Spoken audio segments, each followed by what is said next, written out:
Hey everyone, welcome back to another update. Today we're covering Friday, March 13th through Sunday, March 15th, days 14 through 16 of Operation Epic Fury, as the war enters its third week. The conflict showed no signs of slowing. U.S. Israeli forces executed large scale precision strikes on Kharg Island military targets, continued heavy waves on Tehran, Beirut proxy sites, and defense industrial base. U.S. casualties rose to 13 service members dead. Trump urged Gulf states to send warships for Strait of Hormuz security and released 172 million barrels from the Strategic Petroleum Reserve amid oil volatility. Congressional war powers debates intensified, and the DHS partial shutdown entered its second month, worsening airport chaos and raising terror response concerns. Let's break it down. U.S. Israeli operations continued high tempo. March 13th saw a large scale precision strike on Kharg Island military assets, including naval facilities and missile defenses, hit without damaging core oil facilities to avoid global price spikes. Tehran experienced huge blasts in central areas with IRGC and Basij checkpoints targeted, and over 10 security defenders killed, according to Iran. Beirut southern suburbs were hit again, and CENTCOM reported over 15,000 targets were struck overall. Iranian offensive capabilities were severely degraded, with missile drone attacks down about 90% and the Navy annihilated, with over 30 ships sunk. President Trump urged Gulf states to help secure the Strait of Hormuz and threatened heavy retaliation if the strait is blocked. In briefings, he said the conflict is way ahead of schedule and that there's practically nothing left of Iran's military. White House Press Secretary Caroline Leavitt reiterated the conflict will end when objectives are met, and it's unclear if the new Iran Supreme Leader is still alive. Iran has been using AI generation to make it appear as though Iranians support Khomeini, as well as to make it look as though they've made significant strikes on U.S. and Israel. To counter oil spikes, the Trump administration announced the release of 172 million barrels from the Strategic Petroleum Oil Reserve. 13 U.S. deaths were confirmed by March 14th, with 6 being from a KC-135 refueling aircraft crash supporting operations in Iraq, and others from Gulf and Kuwait strikes. CENTCOM notified the families and are providing ongoing support.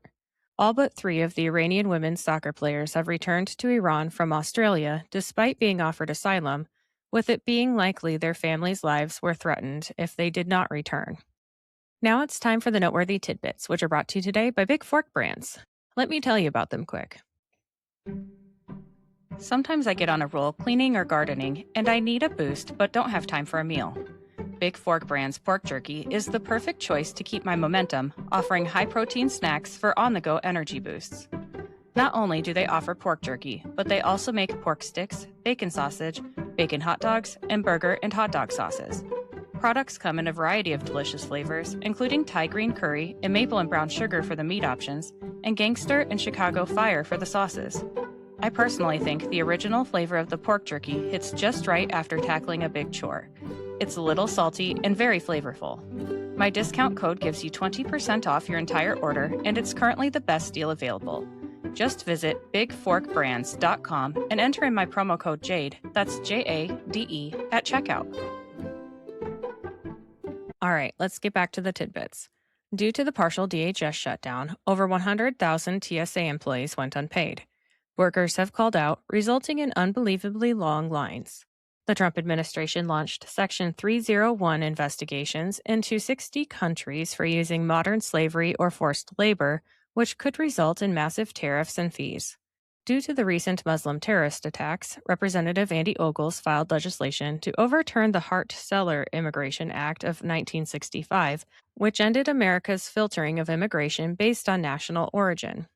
The Department of Justice placed felony charges on the man who sold the gun to the Muslim attacker who shot up ODU in Virginia, and it was discovered that the Biden DOJ refused to prosecute this man despite being caught straw purchasing firearms, all of which were later found at crime scenes, including a homicide. President Trump signed executive orders for housing affordability. Representative Anna Paulina Luna is pushing to attach the Save America Act to the must-pass FISA bill, so the Senate is forced to act. The U.S. flag was raised over the embassy in Venezuela for the first time in nearly a decade. President Trump approved $100 million to Michigan for major ice storm recovery. The CDC found that the flu vaccine only worked about 25% of the time this season. A Minnesota elections official admitted that illegal aliens can vote in elections. President Trump endorsed Representative Kevin Hern for Oklahoma U.S. Senate to replace DHS Secretary Markwayne Mullin.